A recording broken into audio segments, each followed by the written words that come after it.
Unit 1 வந்து discrete Fourier transform. டிடிஎஸ்பியில் இதான் first unit, discrete Fourier transform. அதில் ஆல்ரெடி நான் சொல்லியிருப்பேன். ஃபஸ்ட்டு டாபிக் என்னென்னா டிஎஃப்டி அண்ட் ஐடிஎஃப்டி மெத்தட். அதில் 2 டைப்ஸ் இருக்குதுன்னு சொன்னேன். என்னென்னா direct method and indirect method. இந்த 2 மெத்தடுமே நம்மளுக்கு தெரிஞ்சுக்கணும். இதுதான் ஃபஸ்ட்டு டாபிக். ஃபஸ்ட் யூனிட்டில் first topic DFT and IDFT method. First direct method. Direct மெத்தடுக்கு நம்மளுக்கு ரெண்டுலையுமே 2 மெத்தட் இருக்குது. டைரக்ட் மெத்தட், இன்டைரக்ட் மெத்தட்னு. First direct method. டைரக்ட் மெத்தடில் டிஎஃப்டினா ஃபஸ்ட்டு என்னென்னா discrete Fourier transform. Discrete Fourier transform அதுதான் எப்படி சொல்லுவாங்கன்னா டிஎஃப்டி.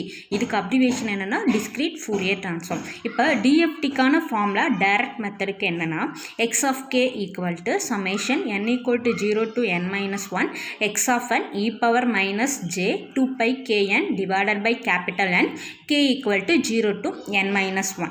சரிங்களா? இந்த ஃபார்முலா வந்து ரொம்ப இம்பார்ட்டன்ட். இதில் கேபிட்டல் என்னங்கிறது என்னென்னா நம்பர் ஆஃப் சாம்பிள்ஸ். சரிங்களா? இப்போ இந்த டிஎஃப்டி போடுறதுக்கு நம்மளுக்கு சம்மில் நம்மளுக்கு என்ன கொடுத்துருவாங்கன்னா எக்ஸ் ஆஃப் என் கொடுத்துருவாங்க. நம்ம என்ன ஃபைண்ட் அவுட் பண்ணணும்னா x of k find out பண்ணணும். இப்போ சம்மில் எக்ஸ் ஆஃப் என் கொடுத்துட்டாங்கன்னா அதை எங்கே போடணும்னா இங்கே ஃபார்முலாவில் எக்ஸ் ஆஃப் என்னன்னு இருக்கு இல்லையா, எக்ஸ் ஆஃப் என்னன்னு இருக்குல்ல, அங்கே தான் சப்ஸ்டிட் பண்ணணும் நம்ம எக்ஸ் ஆஃப் என்ன. ஓகேங்களா? இதுதான் டிஎஃப்டிக்கான formula. X of K equal to summation n equal to 0 to n-1 X of n e power minus J 2 pi kn divided by capital N k equal to 0 to n-1. ஓகேவா?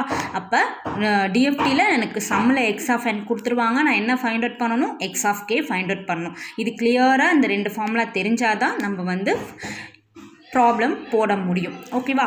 Next inverse discrete Fourier transform. அதை எப்படி சொல்லுவாங்கன்னா ஐடிஎஃப்டி. இதுவும் இதே மாதிரி similar formula தான், ஆனால் ரெண்டுக்கும் சின்ன சின்ன டிஃப்ரென்ஸ் இருக்கும்.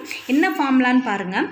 X of n equal to 1 divided by n summation k equal to 0 to n-1 x of k e power j 2 pi kn divided by capital N equal to 0 to n-1. இதுலையும் similarly n equal to number of samples sub.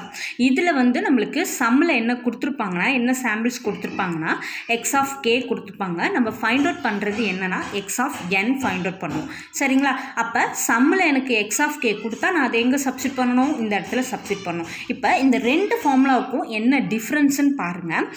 இந்த இடத்துல இங்கே டிஎஃப்டியில் minus இருக்கும், இங்கே plus இருக்குது. இது ரெண்டும் கரெக்டாக ஒன்று மைனஸ் ப்ளஸ் மாற்றி போட்டுறாதீங்க. டிஎஃப்டினா மைனஸ், ஐடிஎஃப்டினா ப்ளஸ்ஸு. நெக்ஸ்ட்டு இங்கே K equal to 0 to n-1 இருக்கும், இங்கே n equal to 0 to n-1. அதே மாதிரி இங்கே சம்மேஷனில் n ஈக்குவல் இங்கே n வந்தால் இங்கே கே வரும், அதே மாதிரி இங்கே கே வந்தால் இங்கே n வரும். அதை புரிஞ்சுக்கோங்க. இன்னொரு மெயின் டிஃப்ரென்ஸ் என்னென்னா 2 ஃபார்முலாவுக்கும் இங்கே நம்ம 1/n போட மாட்டோம், இங்கே 1/n போட்டிருக்கோம். இதுதான் இந்த 2 ஃபார்முலா கரெக்டாக தெரிஞ்சிச்சுன்னா நம்ம டைரக்ட் மெத்தட் சம் பார்க்கலாம்.